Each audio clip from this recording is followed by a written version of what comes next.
Hola, ¿qué tal? Mi nombre es Pablo Galván Velázquez del grupo 4MV6 en la materia de máquinas eléctricas. Y bien, vamos a comenzar. ¿Cuál es la frecuencia de la corriente alterna que es suministrada en los hogares de México? La frecuencia de la corriente alterna que es suministrada en México es de 60 Hz y esto con una tensión eléctrica de 127 volts. ¿Cuál es la frecuencia de la corriente alterna que es suministrada en los hogares de Francia? La frecuencia que es suministrada en Francia es de 50 Hz con una tensión eléctrica de 230 volts. En la industria eléctrica, ¿dónde se aplican los motores síncronos? Los motores síncronos se utilizan en trituradoras, en molinos y en cintas transportadoras. También son utilizados en ventiladores, en bombas y en compresores. Y por último, también se emplean en extrusoras y en bombas para el tratamiento de aguas residuales. ¿Cuál es el principio de funcionamiento de los motores síncronos? Los motores síncronos requieren una fuente de alimentación de corriente continua y esto es para el devanado de su rotor. La alimentación del cual se realiza mediante una excitatriz estática, esto en los motores con escobillas, es aquel que siempre va a girar a la velocidad que es dada por la frecuencia de la red. Y ahora, cada vuelta de su rotor equivale a un ciclo completo de la corriente que pues absorbe de la red.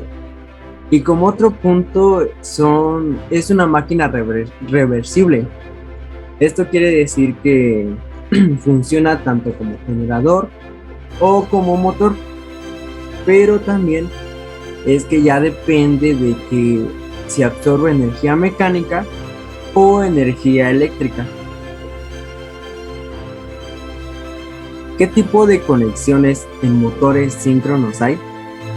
Tenemos las conexiones estrella y triángulo y se refiere a un circuito que se utiliza para garantizar un máximo rendimiento al momento del arranque. Asimismo, sosteniendo y aumentando su velocidad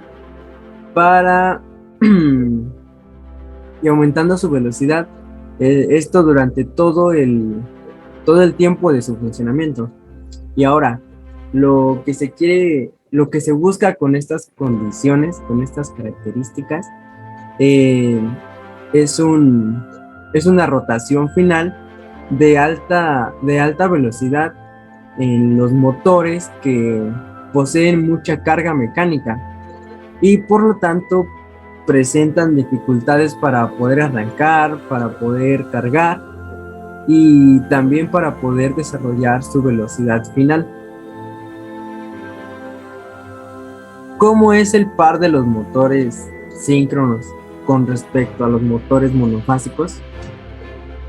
Pues en los motores síncronos es que tienen un par muy poderoso, ya que con respecto a los motores monofásicos, la mayoría de estos tienen un par pulsante, un par que es pulsante.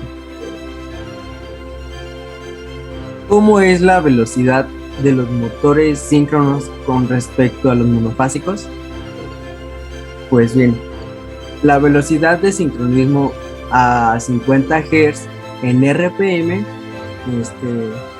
en dos polos, sería de 3000 RPM. Y bueno, ahora en cuatro polos, en RPM, serían 1500 RPM. en 6 polos sería de 1000 RPM. Y por último, en 8 polos, sería, su velocidad sería de 750 RPM. Y bueno, eh, en los motores síncronos, la velocidad se mantiene constante, tanto en situaciones de sobrecarga, así como también durante los momentos de las oscilaciones de tensión. Y esto es respetando los límites del conjugado máximo. Y ahora, la velocidad con respecto a los motores monofásicos, es que en los motores monofásicos su velocidad en RPM es de 1750 RPM. ¿Cómo es la potencia de los motores síncronos con respecto a los monofásicos? Bueno, la potencia activa absorbida por el motor depende del voltaje de suministro, del voltaje de excitación y también del ángulo de fase que hay entre ellos. Y bueno, si omitimos las pérdidas relativamente pequeñas que hay en el hierro y eléctricas en el estator, toda la potencia es transmitida al rotor y esto lo hace a través del entrehierro. Otro punto es que toda la potencia que es transmitida a través del entrehierro la podemos tener la podemos tener disponible en forma de potencia mecánica. Y esto con respecto a los motores monofásicos, en su ejecución de estos motores puede ser un tanto ruidosa y con vibraciones en los motores monofásicos. ¿Cuáles son las aplicaciones de los motores síncronos? En la minería tenemos las chancadoras, los molinos, las cintas transportadoras. En la siderurgia tenemos laminadoras, ventiladores y en compresores. Para el papel y la celulosa tenemos, que es diferente, tenemos los picadores y también los desfibriladores. Para la química y petroquímica tenemos los extractores y para la goma tenemos las mezcladoras. Otro ejemplo es para la transmisión de energía, tenemos los compensadores sincrónicos.